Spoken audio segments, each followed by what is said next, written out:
Hello, everyone. This is Shelley Balara, and I am here today so we can have some fun, like some real fun. I'm going to read you a chapter of my books, Onyx Love, a book that I really love, and I even have a tattoo of it, so on my leg. Um, go get a glass of wine, go pause, go get in the bathtub. Like me, I'm in my cozy pajamas. Track of the cat, that's what my grandmother calls the animal print. And I'm in my bed, and I'm just gonna read the book, and not the whole book, but the first chapter. And when I wrote this book, I wrote it, I always write with a feeling. Like I'll have a feeling of how I felt in the subject matter. So this is how I felt when I was having relationships, and how I felt when I fell in love. And plus, I there's never any like real black love stories. Like the love stories are always like, struggles, but it's never really a true black love story. And I wanted to write one because I couldn't read one. So I just thought I'd write it myself. So I don't need a disclaimer because the book is mine. So anyway, I'm just going to read the dedication. Onyx Love is dedicated to the many teachers who have taught me about love through the many heartbreaks and smiles. But I'm so grateful to the master, the one. And what I mean by this is that I think that when we go through heartbreak or we're in relationships, they're just mirror image of the things of our flaws and things we have to work on. And like when you're in a relationship, it teaches you what you like, what you don't like, what you want, and if the relationship ends, you leave away with that. And I think that I wish that I could have been friends with some of the men that I were in relationship with, because sometimes it's like you spend a good amount of your life or your time and your experience being with this person, and you're at the time you're in love with them. So when it ends, it's like, you know you couldn't even be friends with the person, so that's bad. But anyway, so let's get to it. Get comfortable. I'm gonna put on my little glasses because I can't see sometimes. But anyway, chapter 1. Is it that time again? Today was the day, the minute, the second, the hour. I was finished with the obsession, the yearning. It was over between Leon and me.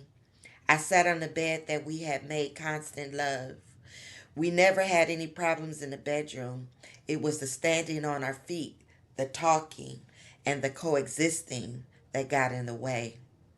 I reached in my nightstand to grab my cigs.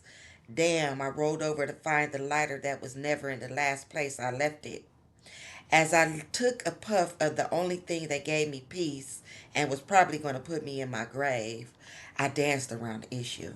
Okay, when he finally makes it home, I'm going to have his bags packed. I'm going to have his bags packed on the stoop. No, I argued with myself with a lit cigarette in hand. I walked briskly to the closet and started to throw any and everything that smelled like him in a suitcase. Why should I leave? I found this duplex. Does he know how hard it was to find a great place like this for $900 a month in Los Angeles? I walked into the bedroom and threw my cigarette butt in the toilet. I sat down on the side of the tub. I looked around the dark blue walls that Leon painted. Whom am I kidding? It would never be over. I lived for his kiss, his taste, and his scent. I needed him like the air I breathed. I stood up and walked to the mirror. My face was clear and my eyes were bright. How come I could not see? I could not see what the reality of us was. Shoot. What was the reality of us? I knew what the illusion was. We were in love. I heard the truck pull up into the driveway. Oh no, I flew into the bedroom and started to put back every stick of clothing I had hastily threw in the suitcase. And that's so funny to me because women, we are emotional and impulsive and we do things impulsively and regret it later. But whatever, that was funny to me. Okay, let me see. Where am I? Uh okay. Oh no, I flew into the bedroom and started to put back every stick of clothing I hastily threw in a suitcase. The door opened and closed. I could hear footsteps. He was coming down the hall, and as soon as he would be standing in my face, and soon he would be standing in my face. Let me prepare for the makeup. I pulled my hair back with the rubber band I had on my wrist. I grabbed the lotion off the dresser and proceeded to rub it all over my cocoa skin. Hey, Leon said as he sat on the bed. Leon was 6'3" with a lean frame. Not fat and not skinny, just right. He had tan skin, and when the sun gave him extra care, he was equivalent to a golden statue. His eyes were dark brown, and his eyelashes were longer than mine. If you did not know better, you would think he wore eyeliner. Leon took his jacket off and looked at me in a way that I had never seen. It was almost like he was on his last leg. Onyx, I can't do this anymore, Leon uttered as he put his hand on his face. As Leon spoke the words, my heart sunk into my stomach. I was crushed. After all the breakups and makeups, I was the one who always spoke those words, never him. I wanted to open my mouth and explain all the excuses, all the reasons why, but the words would not pass my lips. I heard Jill Scott's melodic words whisper in my ear. Slowly, surely, I walk away from. This was my background music, my theme song. Do you understand that being in clubs night after night, touring, that is my lifestyle? You knew this from the beginning. There was no reason for you to accuse Laura of sleeping with me. You made a scene that will haunt me for the rest of the tour. I looked at Leon and I knew that it was nothing I could say that would change his mind. I was wrong, dead wrong. Leon was in a band called The Truth, and he played the saxophone among other things. He was very talented. He could play, but he could not sing a lick or so says me. I guess that is where I came in. Leon and I met at an audition in New York City. The Truth was looking for a couple of background singers, and of course, I was looking for a gig. Singers come a dime a dozen, and sometimes you really do not have to know how to sing. I was not in the loop. I had no connections, and I was getting ready to call my mother to send me a coach ticket home. I guess I lucked out that day. As I was walking into the local McDonald's to get a 99 cents breakfast meal, I saw the sign in the window that read auditions for backup singers. A background singer was not in my list of possibilities, but I was desperate. Everyone knew if you wanted to be a headliner, you could easily get pigeonholed into the background for the rest of your life. However, I was hungry. I walked into a room full of possibilities. Hmm. That to me is like, you know, in life, it's like when you are in the moment, you don't see the things that could transpire to change your life. And you could choose, you just gotta choose the right thing. And sometimes we don't. But life is full of possibilities and different doors to open. That was me, not the book. I did not get the job. Laura and her girl did. Later, I found out that they were doing more for the band than singing, but that was the way it was, not what I was about.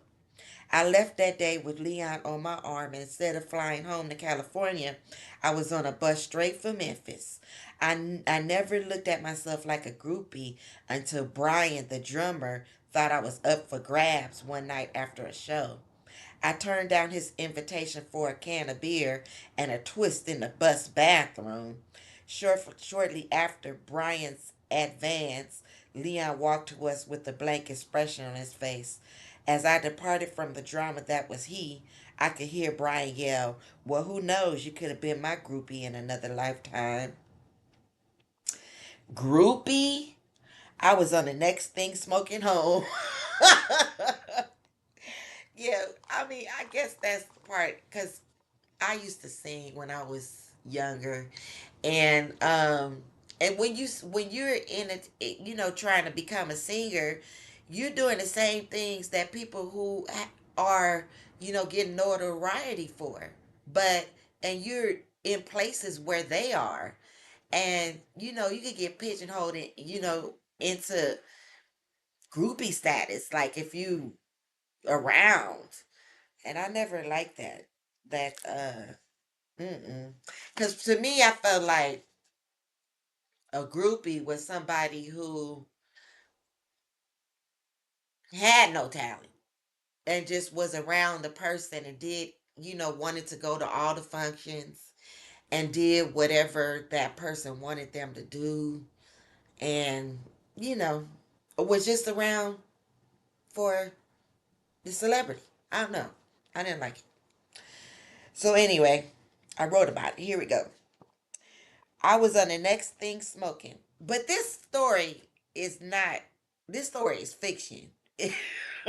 It's not my real life or anything like that. It's my imagination. Groupie, I was on the next thing smoking home. I was way beyond that. I had more talent in my little finger than most of them had in their whole body.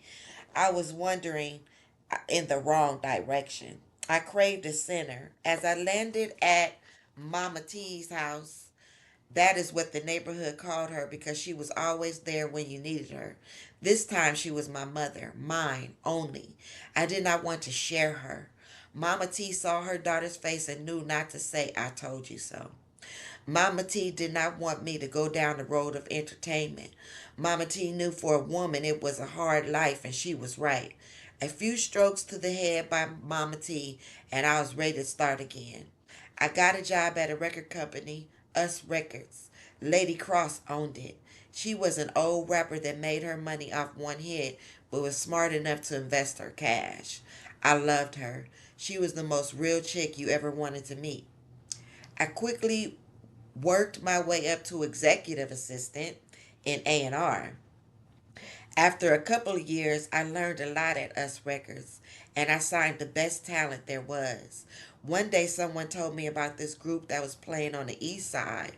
It was a long shot, and Lord knows I did not like traveling south of Wilshire, but for some righteous talent, I was there.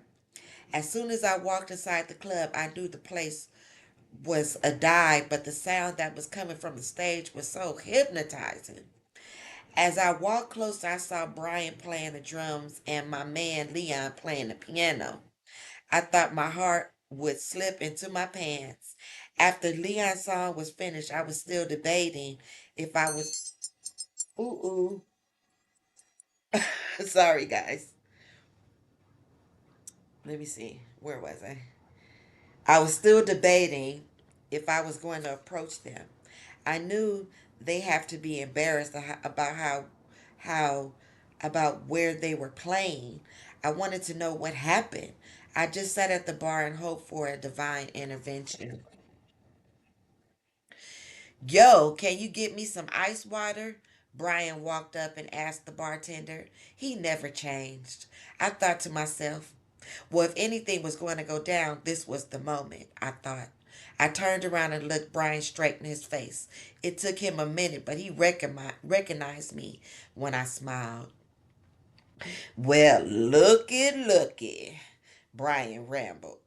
What's up, Brian? I did not expect to see you here. I could not think of anything else to say. I want to hug him and give him a kiss. If it was not for his comment years ago, I would not have gotten my stuff together. But I know he did not think then that he was doing me a favor out of his jealousy. Hey man, I'm thirsty.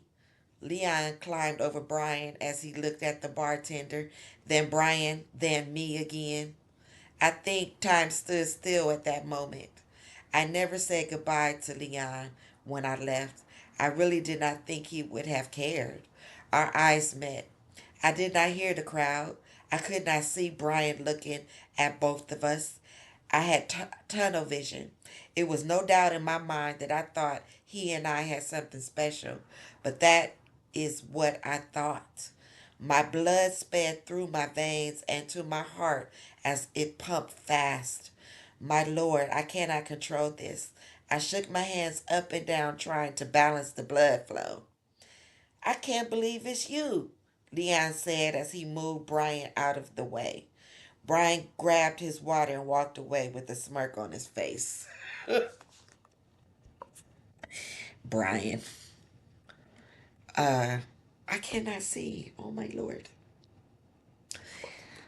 What are you doing here? Leon asked. I came to check you out, I replied as I was drowning in his eyes.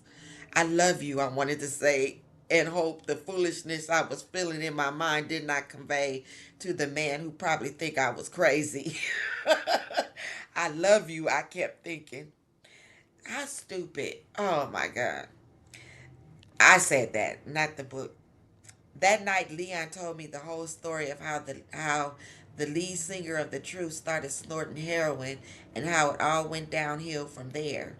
The band had split up. Leon and Brian stayed partners and did gigs here and there. Laura stayed in the band and of course on Brian's admission.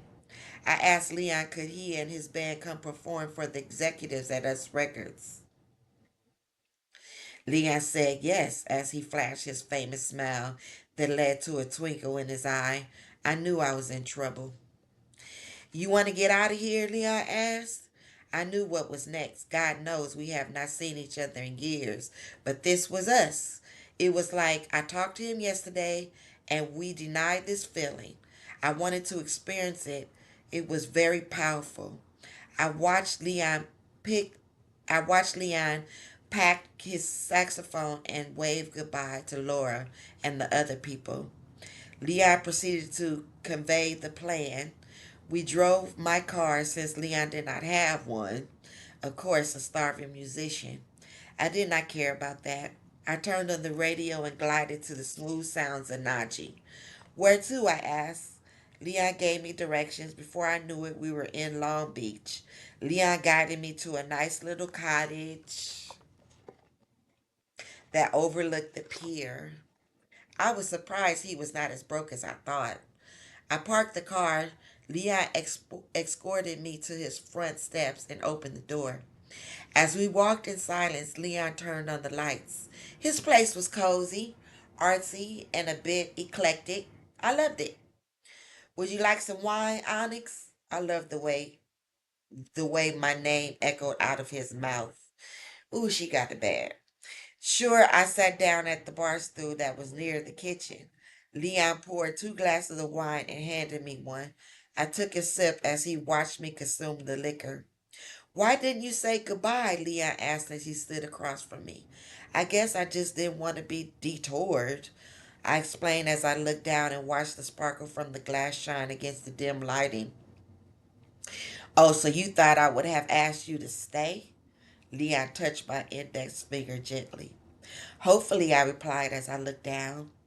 Leon took his hand and rubbed it against my cheek.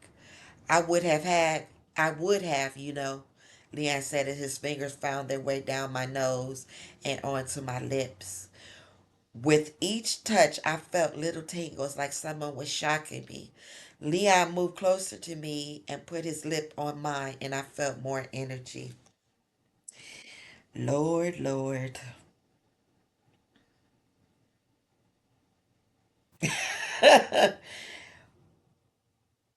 Okay, let me get back. Leon picked me up and laid me on the floor. I could not take my clothes off fast enough as he took off his shirt.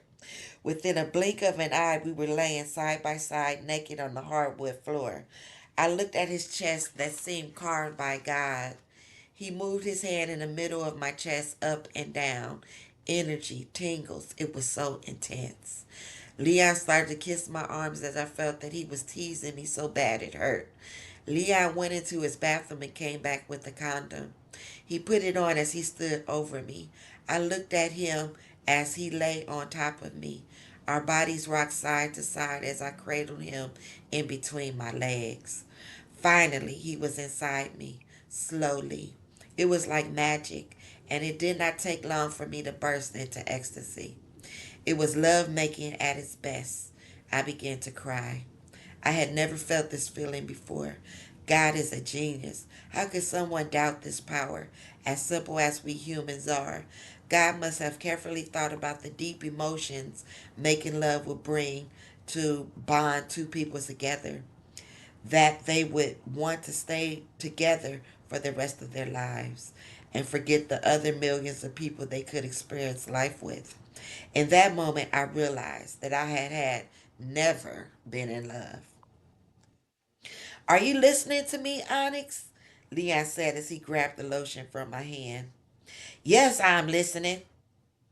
Now, at this point, this is what she was thinking about when he was talking to her, all that I just read. And now they're back in the bathroom where he's, you know, talking about he can't do this no more. Are you listening to me, Onyx? Leon said as he grabbed the lotion from my hand. Yes, I am listening. I was just thinking about how we met.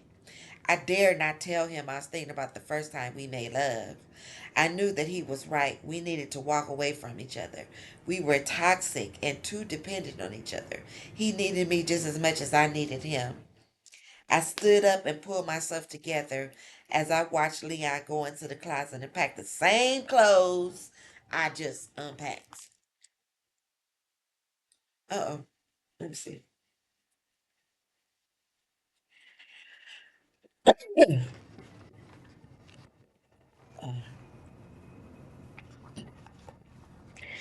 The same clothes I just unpacked 5 minutes earlier.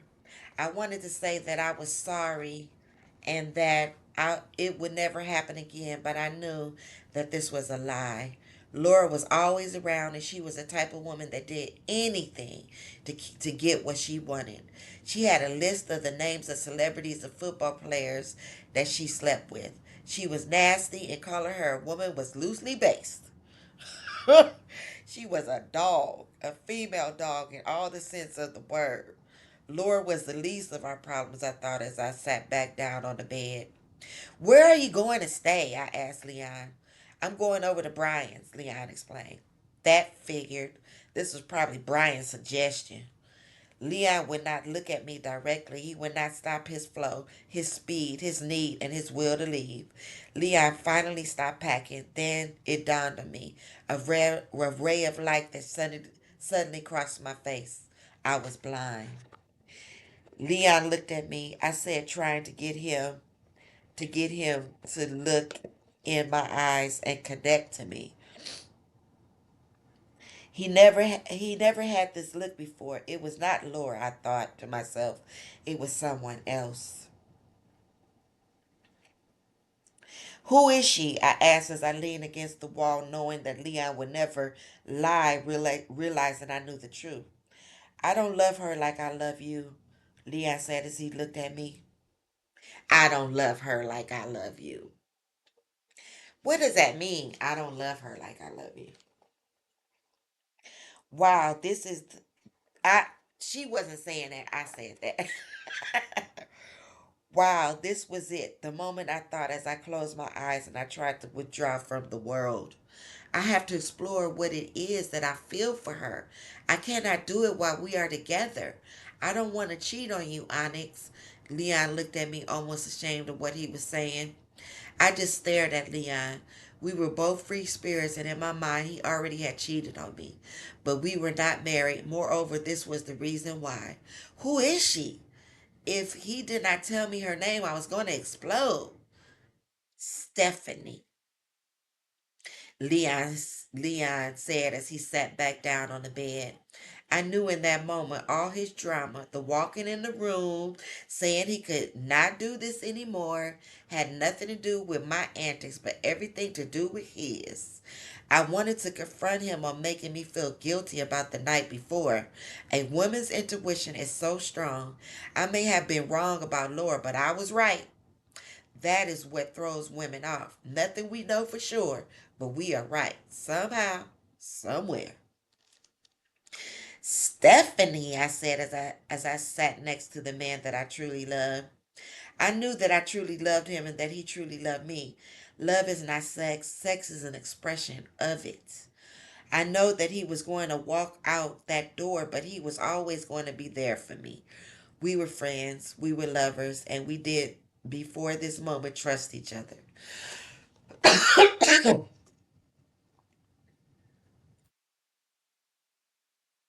Excuse me. I fought back the tears because I did not want to guilt him into staying if leaving me was his journey. I wanted him to honor it. Keeping him with me would just hinder my growth. What am I to learn? I had to let him go. Stephanie was a chick that we both met at a party 2 months ago. As soon as Leon's band signed with us records, we had to go to many shindigs to get his name out there. Stephanie was medium built, small features, reddish brown skin, and very sweet. But not as sweet as I thought. Stephanie worked for the touring company which booked the buses, the flights, and the hotel rooms when artists went on tour. I wanted to ask him what was it about her that made him want to leave? Why was she so much more enticing to him than me? But I did not want to beg. I did not want to give him the satisfaction or the upper hand of my insecurities. I was better than that. Besides, what did it matter? She was Stephanie and I was Onyx. Therefore, there was nothing else to say, or the plans that we made for our future. I pondered. Oh, what about the savings account for the house that we were going to buy together? I turned to Leon, looking into his sullen eyes that were starting to annoy me. All I could think about was our business matters. That was the only thing we needed to discuss. Keep it, Leon said as he rose up with his duffel bag in tow and lifted the jacket off the floor. I wanted to inform him if he would have gotten here 2 minutes early, his bags would have already been packed, but that would have been petty. Leon kissed me on the cheek with one of those sad, pathetic half kisses. Where was all that energy I used to feel when he touched me? I assumed Stephanie had it. I watched Leon walk closely to the door. Aren't you forgetting something? I called after him. Leon looked around the room with a faint bit of confidence. My keys, I said to Leon as I wanted him to understand. No takebacks. Anyway, that was the first chapter. And I don't know. I'm reading this book. I haven't read this book in a while, but I'm reading this book, you know, for the first time in a while. And uh we are not used to like how Onyx was looking at Leon. We not used to that. So it may have seemed a bit like overly dramatic in the way that she was like talking about him, or I don't know what is the word. um